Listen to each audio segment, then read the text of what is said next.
Hi friends, പുതിയ ഒരു വീഡിയോയിലേക്ക് എല്ലാവർക്കും സ്വാഗതം. അപ്പോൾ എന്ത് ചെയ്യുന്നു വെച്ചാൽ ഇന്ത്യൻ ആർമിയുടെ ഹവിൽദാർ അതുപോലെ തന്നെ നാവിക് സുബേദാർ റിക്രൂട്ട്മെൻറ്റിലേക്ക് എങ്ങനെയാണ് അപേക്ഷിക്കേണ്ടത്, എന്താ കാര്യങ്ങളാണ് ശ്രദ്ധിക്കേണ്ടത് തുടങ്ങിയ ഡീറ്റെയിൽസ് കാര്യങ്ങളൊക്കെ ഇന്നത്തെ ഈ ഒരു വീഡിയോയിൽ നോക്കാൻ പോകുന്നത്. അപ്പോൾ നിങ്ങൾ ആ ഒരു വീഡിയോ അവസാനം വരെ കാണുക. അപ്പോൾ ഇന്ത്യൻ ആർമിയുടെ കീഴിലൊക്കെ ഒരു പെർമനൻറ്റ് ജോലി അതുപോലെ തന്നെ യൂണിഫോം ജോലിയൊക്കെ ആഗ്രഹിക്കുന്നവർ തീർച്ചയായിട്ടും ഈ ഒരു അവസരം ഉപയോഗപ്പെടുത്തുക. ഇന്നത്തെ ഈ ഒരു വീഡിയോയിലൂടെ ഈ ഒരു റിക്രൂട്ട്മെൻറ്റിലേക്ക് എങ്ങനെയാണ് അപേക്ഷിക്കേണ്ടത്, എന്താ കാര്യങ്ങളാണ് ശ്രദ്ധിക്കേണ്ടത് തുടങ്ങിയ ഡീറ്റെയിൽസ് ആണ് നോക്കുന്നത്. അപ്പോൾ നിങ്ങളുടെ ഫ്രണ്ട്സ് ആരെങ്കിലും ഈ ഒരു റിക്രൂട്ട്മെൻറ്റിലേക്ക് അപേക്ഷിക്കാൻ ഇരിക്കുന്നുണ്ടെങ്കിൽ തീർച്ചയായിട്ടും ഈ ഒരു വീഡിയോ അവരിലേക്കും ഷെയർ ചെയ്ത് കൊടുക്കുക. ഇത്തരത്തിലുള്ള കൂടുതൽ വീഡിയോകൾക്കായി ചാനൽ സബ്സ്ക്രൈബ് ചെയ്യാത്തവർ സബ്സ്ക്രൈബ് ചെയ്യുക. സബ്സ്ക്രിപ്ഷൻ വരുന്ന ബെല്ലൈക്കണിൽ ഓൾ എനേബിൾ ചെയ്താൽ മാത്രമായിരിക്കും ഇത്തരത്തിലുള്ള കൂടുതൽ വീഡിയോസ് നിങ്ങളുടെ ഫോണിൽ നോട്ടിഫിക്കേഷൻ ലഭിക്കുകയുള്ളൂ.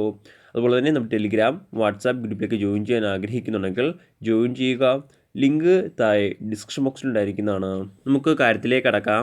ഈ ഒരു റിക്രൂട്ട്മെൻറ്റുമായി ബന്ധപ്പെട്ട് നമ്മുടെ ചാനലിൽ ഡീറ്റെയിൽഡ് വീഡിയോ കാണുക. ഡീറ്റെയിൽഡ് വീഡിയോ കണ്ട് നിങ്ങളുടെ എലിജിബിലിറ്റി ഉറപ്പുവരുത്തുക. അതിനുശേഷം മാത്രം അപ്ലൈ ചെയ്യുക.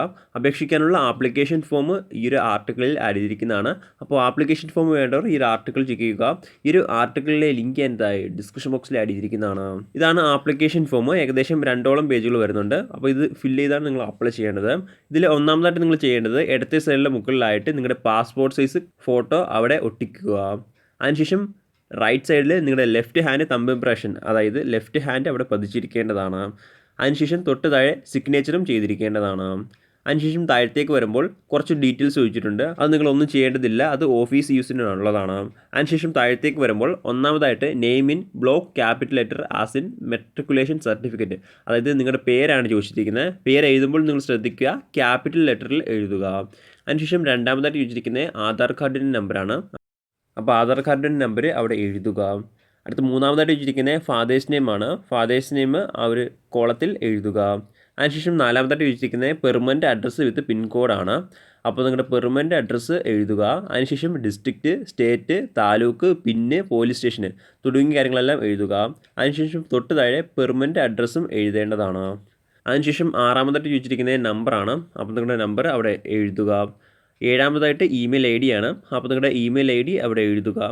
അടുത്ത എട്ടാമതായിട്ട് ചോദിച്ചിരിക്കുന്നത് എഡ്യൂക്കേഷൻ ക്വാളിഫിക്കേഷൻസ് ആണ്. അപ്പോൾ നിങ്ങളുടെ എഡ്യൂക്കേഷൻ ക്വാളിഫിക്കേഷൻ എന്തൊക്കെ ഡീറ്റെയിൽസ് ഉണ്ടോ അതെല്ലാം അവിടെ എഴുതേണ്ടതാണ്.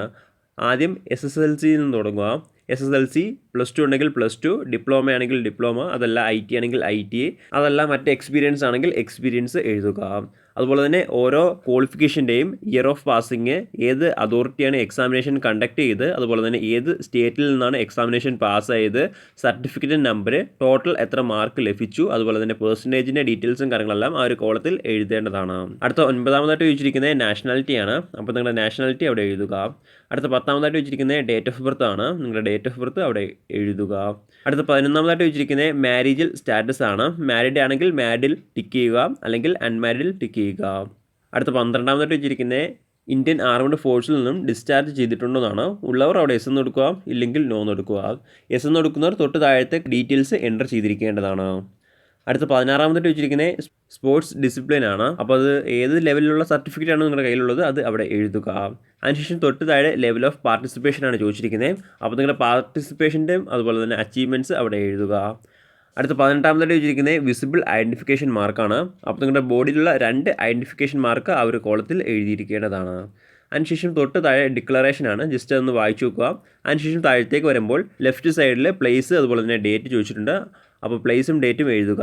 അതിനുശേഷം തൊട്ട് അടുത്തായിട്ട് തന്നെ സിഗ്നേച്ചർ ഓഫ് ആപ്ലിക്കൻ്റ് എന്നൊരു സെക്ഷൻ കാണാൻ സാധിക്കുന്നതാണ്. അപ്പോൾ അവിടെ നിങ്ങൾ സൈൻ ചെയ്യുക. അതിനുശേഷം തൊട്ടടുത്തായിട്ട് തന്നെ പേരൻറ്റ് സിഗ്നേച്ചർ എന്നൊരു സെക്ഷൻ കാണാൻ സാധിക്കുന്നതാണ്.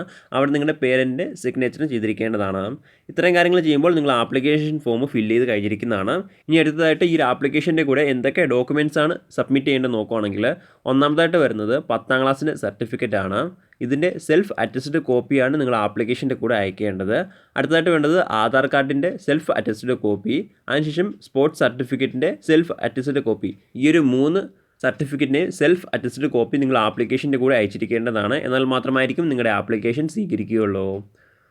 ആപ്ലിക്കേഷൻ അയക്കേണ്ട അഡ്രസ്സ് നോക്കുകയാണെങ്കിൽ directorate of PT and sports, general staff branch, IHQ of MOD ബ്രാക്കറ്റിൽ army, room number 747, A wing, സേന ഭവൻ PO, ന്യൂഡൽഹി 1100 11 ഈ ഒരു അഡ്രസ്സിലേക്കാണ് നിങ്ങൾ ഓഫ്ലൈൻ വഴി അപേക്ഷിക്കേണ്ടത്.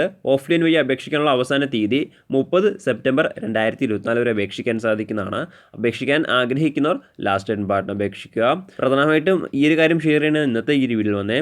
അപ്പോൾ നമുക്ക് മറ്റൊരു വീഡിയോയിൽ കാണാം. അതുവരെ ബൈ.